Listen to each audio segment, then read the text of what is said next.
बहुत बहुत शुक्रिया आप सभी का। मैं आसिफ रशीद आपके साथ। आप सब जानते हैं वज़ीर दाखिला अमित शाह जो जम्मू कश्मीर के दौरे पर हैं। आज दौरे का आखिरी दिन है, आज उन्हें वापस लौटना है और इस दौरे के दौरान मुख्तलिफ अवामी वफूद से मुलाकातें कर चुके हैं और सुबह सुबह मज़ीद मुलाकातों का सिलसिला शुरू हुआ, जिसमें अब दिन भर पार्टी कारकुनान के साथ भी मुलाकातें होंगी। लेकिन रात देर गई इतलात ये भी हैं कि वज़ीर दाखिला की तरफ से कुछ अहम शख्सियात से भी मुलाकातें की गई। पहाड़ी ट्राइब फोरम समेत मुतअद्दिद जो सियासी और समाजी वफूद थे उनके साथ मुलाकातें की और उनके हम ख्याल जमातों को वोट देने की बात जो है वो खुद ये लीडरान करते हुए नजर आए जब बाहर आए, जिनने गुलिस्तान न्यूज़ से बात भी की। वज़ीर दाखिला जो कि कल यानी जुमेरात को ही वादी कश्मीर पहुंच गए थे, तकरीबन 6 बजे के आसपास दौरे का स्केड्यूल था। वो टेक्निकल एयरपोर्ट पर पहुंचे श्रीनगर और वहां से फिर जो काफ़िला है वो ललित होटल या पैलेस की तरफ रवाना हुआ और रात उनने वहाँ पर क़याम किया और रात देर गए तक मुलाकातें तकरीबन 11 बजे तक जारी रहीं। उसके बाद ये तो ज़रूर कहा गया, हमारे सोर्सेज बता रहे कुछ अहम तरीन शख्सियात भी उनसे मिली हैं या रात के वक्त हमने मुलाकात के दौरान देखी।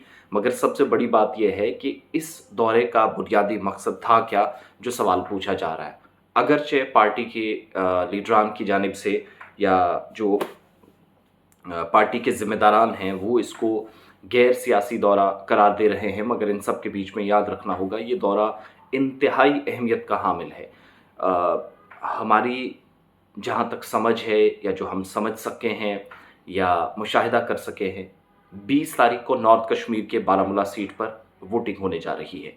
पीडीपी के फयाज़ मीर, नेशनल कॉन्फ्रेंस के उमर अब्दुल्ला, पीसी के सज्जाद गनी लोन और इंजीनियर रशीद एआईपी से 4 उम्मीदवार मैदान में है। इंजीनियर रशीद जीत कर जाते हैं तो तब भी कोई ज़्यादा फ़र्क बीजेपी को नहीं पड़ता और सज्जाद लोन को तो अव्वलीन तरजीहात है कि वही जीत कर जाए और उमर अब्दुल्ला को शिकस्त हो, जो हम समझ सके। इस पूरे खित्ते के अंदर नॉर्दर्न बेल्ट में गुज्जर और पहाड़ी काफ़ी ज़्यादा है। एज़ कम्पेयर टू गुज्जर, पहाड़ियों की एक अच्छी खासी तादाद मौजूद है। गुरेज से आप शुरू करेंगे, बांडीपुरा से करना कुपवाड़ा की तरफ आप जाएंगे, टंगधार जाएंगे, उड़ी जाएंगे बारामूला के अंदर और दीगर कई इलाकों में भी बीच बीच में कुछ एक हिस्सों में या टुकड़ों में पहाड़ीज रहते हैं। तो उनको बहुत सारे लोगों या मुबसरीन का ख्याल है कि इन्फ्लुएंस करने की भी कोशिश हो सकती है।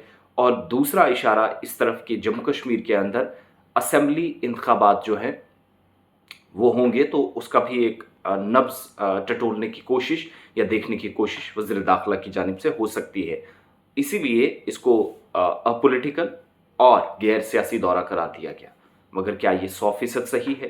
इस पर भी कई तरह के जो है अपने अपने अंदाज में बातें की जा रही हैं। मगर जिन लोगों से मुलाकातें हुई हैं वो ज़रूर ये कह रहे थे कि हम इस बार हमें रिजर्वेशन मिली है, हम वज़ीर आज़म का, वज़ीर दाखिला का, मरकज़ का शुक्रिया अदा करते हुए हमारे पास एक ही ऑप्शन है, हम एहसान का बदला एहसान से चुकाएंगे, दैट इज़ वोट। तो बहुत हद तक असरअंदाज 20 तारीख की पोलिंग पर यह दौरा भी होने वाला है, याद रखिएगा। और कांटे की टक्कर इस बार नॉर्थ कश्मीर के अंदर है। तो ये सारी सूरत हाल है। आज दिन भर मुलाकातें वज़ीर दाखिला की मज़ीद होंगी, सिक्योरिटी सूरत हाल पर भी बातचीत होगी और ख़बर है कि वज़ीर दाखिला सलामती सूरत हाल को यकीनी बनाने पर जब बात करेंगे तो अमरनाथ यात्रा भी इस प्लान का हिस्सा है, जिस पर बातचीत होगी जो 29 जून 2024 से शुरू होने जा रही है।